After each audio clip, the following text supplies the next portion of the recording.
dakilang pagbibigay ng papugay, papuri at pasasalamat sa kanilang sakripisyo at pagmamahal sa atin. Ano po ang pinakamagandang regalo na maibibigay natin sa ating mga nanay? Hindi lang po yung sabihan nyo sila ng I love you, hindi lang po yung bisitahin nyo sila, bigyan nyo sila ng regalo, hindi lang po yung halikan nyo sila, yakapin nyo sila. Mahalaga po ang mga bagay na yun. Pero para po sa akin, meron pang mas mahalagang regalo na may aalay natin sa ating mga ina. Ay yung maipakita natin sa kanila na tayo ay nagkakaisa bilang isang pamilya. Alam niyo po, isa sa nakakabigay ng sakit ng loob, ng lungkot sa ating mga nanay ay pag nakikita nila ang kanilang mga anak ay nag-aaway-away at hindi nagkakaintindihan, hindi nagkikibuan. Anong galak, anong tuwa makita ng isang ina ng kanyang mga anak ay nagkakaisa at nagmamahalan. Kaya nga po, sa araw na ito yung pinakamahalagang regalo na maibibigay niyo po sa inyong mga nanay. Matagal na po na hindi niyo kinakausap ang inyong kapatid, tawagin niyo po. Sana po sa araw na ito magkita-kita kayo, patawad kayo sa bawat isa. Kalimutan niyo na yung nakalipas. Dahil tandaan niyo po, kayo ay magkakapatid. Kayo po ay pinatid, naputol. Galing kayo sa inyong ina. Kaya nga, nalulungkot ang ina pag yung mga anak niya na nilabas niya dito sa mundo ay hiwa-hiwalay. Pero nabubuo ang isang ina pag sila ay nagmamahalan. Kung wala na po ang inyong mga ina, pagdasal niyo po ang kanilang kaluluwa. Alay niyo po ang banal na misang ito para sa inyong mga nanay. At hinihiling natin sa pamamagitan ng banal na misang ito na sila pa ay pagpalain, gabayan at bendisyonan ng ating Panginoong may kapal. Tandaan niyo po, si Jesus hindi nag-iiba sa atin. Mahal na mahal din niya ang kanyang ina si Maria. Kaya po, maranas natin ang ating pagmamahal sa ating mga ina sa pamamagitan ng pagmamahalan, pagkakaisa, at pagdarasal sa kanila. Muli po, happy Mother's Day po sa inyong lahat, sa lahat po ng ating mga tulong, kahit na ang ating Panginoon ay nasa langit na. Kaya tayo naman ay manalangin din sa pamamagitan ng banal na misa, naway sa ating mga pang-araw-araw na gawain ay makagawa din tayo ng mga milagro at himala sa tulong ng ating Panginoong Hesukristo na nagbabasbas, nagbibigay ng pagpapala sa ating lahat. Sa napakaraming beses na kung saan hindi natin kinilala ang presensya ng Diyos sa ating buhay at tayo pa rin ay nananatiling nakalayo sa Kanya dahil sa ating mga kasalanan, hilingin natin muli ang Kanyang awa at pagpapatawad para tayo ay makitang karapat dapat makatanggap sa mga banal na misteryo. Inaamin ko sa makapangyarihang Diyos at sa inyo mga kapatid, na lubha akong nagkasala sa isip, sa salita, sa gawa, at sa aking pagkukulang. Kaya isinasamo ko sa mahal na Birheng Maria, sa lahat ng mga anghel at mga banal, at sa inyo mga kapatid, na ako'y ipanalangin sa Panginoong ating Diyos. Kaawaan tayo na makapangyarihan Diyos, patawarin tayo sa ating mga kasalanan at patnubayan tayo sa buhay na walang hanggan. Amen.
Gloria in excelsis Deo.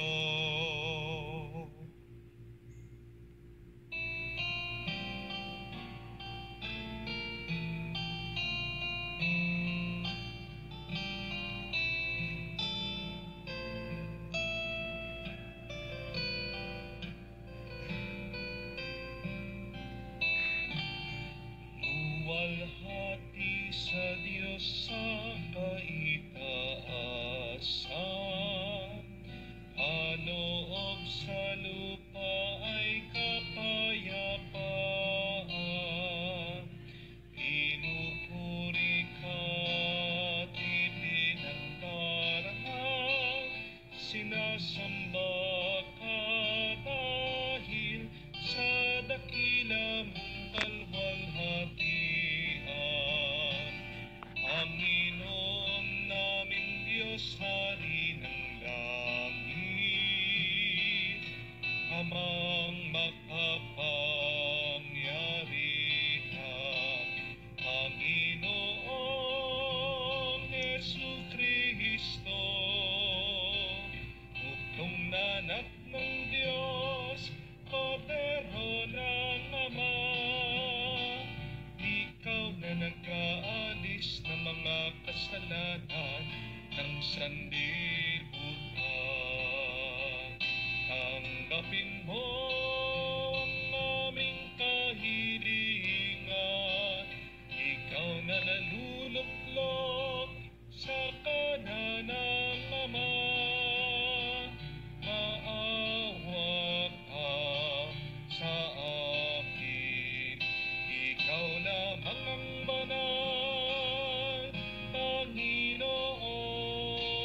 Jesucristo, kasama ng Espiritu, sa luwalhati ng Ama. Amen. Amen. Amen. Amen.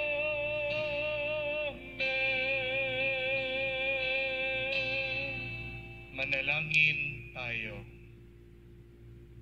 Ama naming makapangyarihan, gawin mo kami ay magkaroon ng banal na kagalakan at makapagdiwang ng may utang na loob, sapagkat ang iyong anak na aming manunubos, siya ay tagapaghanda ng aming pananahan, ng kanyang pinanggalingan para kami ay pangunahan, at ng kanyang tinunguhan upang maging pag-asa kailanman, ng sambayanan niyang kanya ring katawan, bilang tagapamagitan kasama ng Espiritu Santo, magpa sa walang hanggan. Amen. Amen. Pagbasa mula sa mga gawa ng mga apostol. Mahal na Teofilo, isinalaysay ko sa aking unang aklat ang lahat ng ginawa at itinuro ni Jesus buhat sa pasimula hanggang sa araw na siya'y umakyat sa langit. Bago siya umakyat, tinagubilinan niya sa pamamagitan ng Espiritu Santo ang mga apostol na kanyang hinirang. Pagkatapos ng kanyang pagbabata, maraming ulit siyang napakita sa kanila. Sa gayon, napatunayang siya'y buhay. Napakita siya sa kanila sa loob ng 40 araw at nagturo tungkol sa paghahari ng Diyos. At samantalang siya'y kasama-sama pa nila, kanyang tinagubilinan sila, "Huwag muna kayong aalis sa Jerusalem. Hintayin ninyo roon ang ipinangako ng Ama na sinabi ko na sa inyo." Nagbinyag nga sa tubig si Juan, ngunit di na magtatagal at bibinyagan kayo sa Espiritu Santo. Kaya't nang magkasama-sama si Jesus at ang mga alagad, nagtanong ang mga ito, "Panginoon, itatatag na ba ninyong muli ang kaharian ng Israel?" Sumagot siya, "Ang mga panahon at sandali ay itinakda ng Ama sa kanyang sariling kapangyarihan, at hindi na kailangan pang malaman ninyo kung kailan iyon. Ngunit ibigyan kayo ng kapangyarihan pagbaba sa inyo ng Espiritu Santo, at kayo'y magiging mga saksi ko sa Jerusalem, sa buong Judea at Samaria at hanggang sa dulo ng daigdig." Pagkasabi nito, siya'y iniakyat sa langit, samantalang nakatingin sila sa kanya, at natakpan siya ng ulap. Habang sila'y nakatitig sa langit, 2 lalaking nakaputi ang biglang tumayo sa tabi nila. "Mga taga-Galilea," sabi nila, "bakit kayo narito't nakatingala sa langit? Itong si Jesus na umakyat sa langit ay magbabalik, tulad ng nakita ninyong pag-akyat niya." Ang salita ng Diyos. Salamat sa Diyos. Habang humaakyat ang Diyos, ang tambuli tumutunog. Habang umaakyat ang Diyos, ang tambuli tumutunog. Magdiwang lahat ng mga nilikha. Pumalakpak kayong may awit at tuwa, bilang pagpupuri sa Diyos na dakila, ang Diyos na poon, kataas-taasan.